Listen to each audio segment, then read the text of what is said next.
আমি এটার তীব্র নিন্দা জানাই। শ্রদ্ধা রেখেই বলতে চাই, মাননীয় সংসদ সদস্য বয়সে আমার বড়, তিনি মুক্তিযুদ্ধে তার অবদান সবকিছুই বলেছেন, কিন্তু নিজের অবদান বলতে গিয়ে আরেকজনের অবদানের উপরে হাতুড়ি পিটানোর অধিকার কাউকে দেওয়া হয়। তিনি পার্সোনালি আমাকে হার্ট করেছেন। তিনি বলেছেন যে আমি বলে থাকি আমি শহীদ মুক্তিযোদ্ধা পরিবারের সদস্য, তাহলে ইনি এটাকে চ্যালেঞ্জ করছেন। 2 নম্বর, উনি বলেছেন কোনো মুক্তিযোদ্ধা কিংবা শহীদ মুক্তিযোদ্ধা পরিবারের কেউ জামাত ইসলামী করতে পারে না, তাহলে উনাকে জিজ্ঞেস করে করা লাগবে? এটি আমার নাগরিক অধিকার। আমি কোন দল করব, কোন আদর্শ আমি অনুসরণ করব, এর উপর হস্তক্ষেপ করার ন্যূনতম কোনো অধিকার রাষ্ট্র কিংবা সংবিধান কাউকে দেয়নি। আমি এটার তীব্র নিন্দা জানাই। আমার আইডেন্টিটি নিয়ে প্রশ্ন করা হয়েছে, এটা গুরুতর অপরাধ করেছেন উনি। আবার আমার আদর্শ সিলেকশনের ব্যাপারে উনি কথা বলেছেন, এটা বাড়তি অপরাধ করেছেন উনি। আমি অনুরোধ করব মাননীয় স্পিকার, তার এই অসংসদীয় অংশটা এখান থেকে যেন এক্সপাঞ্জ করা হয়। শেষে গিয়ে উনি, আমরা খোলা মনে এই সংসদকে ফাংশনিং করার জন্যে বর্তমান জ্বালানি অব্যবস্থাপনা সংকট যেটাই বলি, সেইটার ক্ষেত্রে আমরা এগিয়ে এসেছিলাম, খোলা মনে কথা বলেছি, নোটিশ নিয়ে আলোচনা হয়েছে এবং পরের দিন এসে মাননীয় প্রধানমন্ত্রী একটা প্রস্তাব দিয়েছেন, আমরা সাথে সাথে এটা গ্রহণ করেছি। তিনি এইটাকে শেষ পর্যন্ত কনক্লুশন টানলেন কি দিয়ে?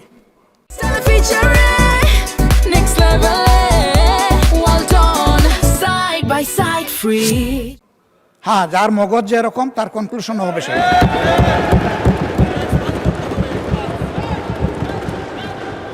তার মতো একজন প্রবীণ ব্যক্তির কাছ থেকে, রাজনীতিবিদদের কাছ থেকে আমি এই ধরনের আচরণ আশা করিনি। আমরা এখানে প্রথম দিনই বলেছি ভালো কিছু শিখতে এসেছি। কাউকে হিট করা, গালি দেওয়া, এর মাধ্যমে বড় কিছু অর্জন করা যাবে না। কিছু গোলাবাজি হতে পারে বড় জোর, কিন্তু তার চাইতে বেশি কিছু হবে না। আর সাধারণত যুক্তি যখন ফুরিয়ে যায়, মাথা তখন গরম হয়ে যায়। একটা প্রবাদ আছে, রেগে গেলেন তো হেরেই গেলেন। আমরা সবাই মিলে হারতে চাই না, আমরা সবাই মিলে জিততে চাই।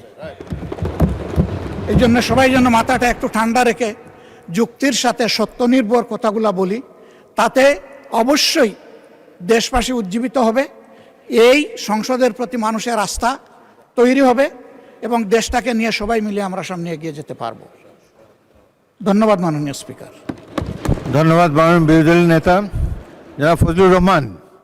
এখন আর তো না বললেও চলে, আমরা সংসদ উত্তপ্ত হোক এরকম চাই না, আপনি একটু দয়া করে বসেন। আমি আমার বক্তব্য শুনেন।